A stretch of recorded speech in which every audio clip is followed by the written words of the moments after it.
I'm Benjamin Hayes. I am an IT project manager, Scrum Master, project coordinator, currently unemployed in the IT software industry, who's looking for a job right now.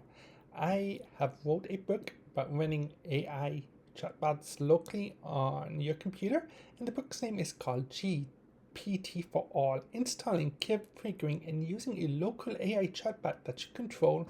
And it's available on Amazon.com. Just search for it and you'll see my name.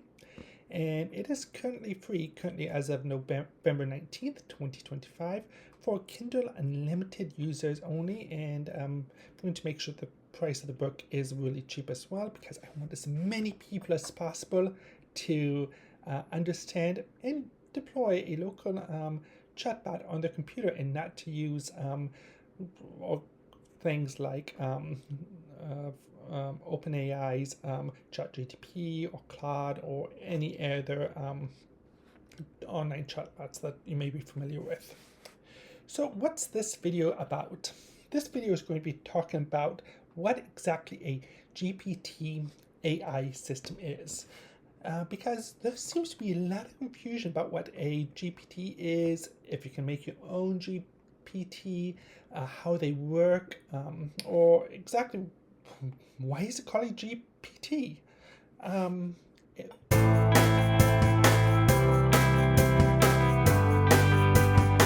GPT stands for Generative Pre-trained Transformers. What exactly is this? These are complex mathematical formulas based on statistics, and it basically generates the next word that's most likely to appear in a sentence. You can think about these as like a giant bingo machine that has every single word in the English language and other languages too. When you put in your prompt, when you put in your collection of words, it figures out what the most likely word to appear next is based on its training.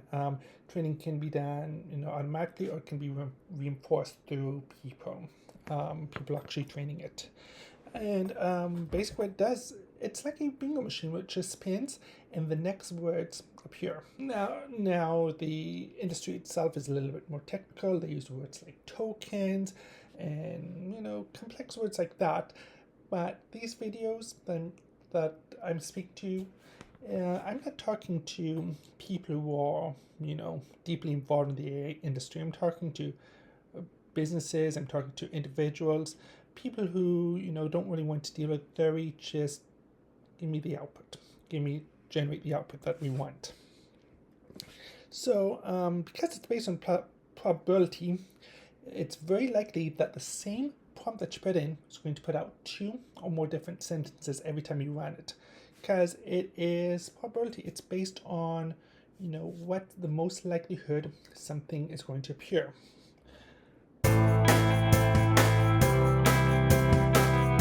So why is this important to know? Well, a lot of companies, and I'm seeing this a lot on LinkedIn, a lot of companies are saying that, hey, buy my service, you'd be able to make decisions, or it will make decisions for you based on OpenAI, ChatGPT, or other tools like Claude or Gemini, Google's Gemini. And my problem with this is simple. If you have a random word generator, a rated random word generator, how is it supposed to make decisions for you?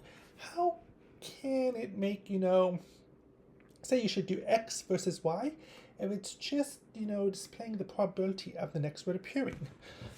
And I ask these companies that question, and I either get blocked, or they ignore me, or they say they're using an API, which is totally completely irrelevant to AI. API is application programming interfaces. It's used to connect software programs together. Totally not connected to anything AI related, or tangibly so. And so be on the lookout for companies that say, hey, our AI system can make these decisions for you. They can't. if they're using a GPT. But there's a caveat. AI and Gen AI are two different subjects. Gen AI is a new branch of artificial intelligence, AI, and it's only been around since around 2020, thereabouts, and it's based on older technology called machine learning, which is much older, much more established, and a lot of businesses are using Gen AI just as a word, meaningless, that's connected to other AI technology in the background. That is not Gen AI, but could be machine learning, or could be some type of, specialized algorithms. I don't know. But they're using Gen AI as the term, or just AI, just trying to sell you the product, sell you the business product, or to sell, the general public a product. And they're not. And I strongly believe that, that in businesses, employees should decide what tools they use. And a lot of employees are rebelling against using AI. They don't like it because it's inefficient, because it doesn't do what they want them to do.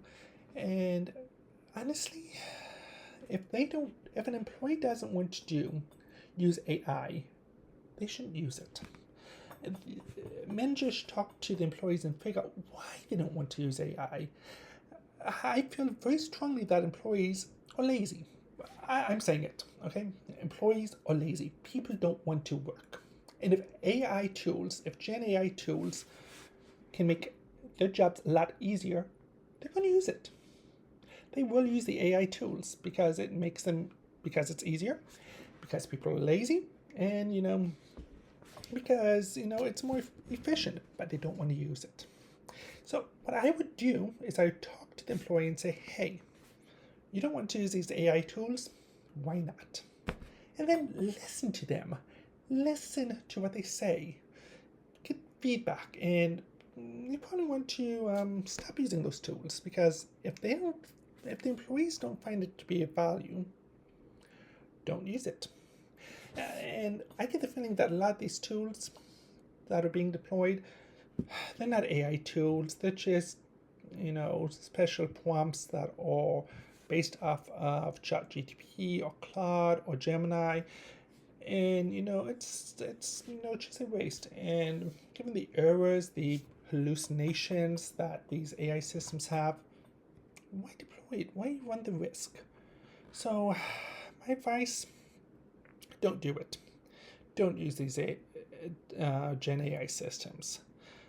But there is value, though, sometimes in localized AI systems, and to write letters, to go through your documents. And if you want to know more about running these AI systems, read my book. It's called GPT for All: Installing, Configuring, and Using a Local Chatbot That You Control by Benjamin Hayes. It's on Amazon.com. Search for it. I'm going to put the link into the chat, into the messaging. And I hope you download it, read it, and going to learn something interesting and deploy local AI systems on your own. Thank you.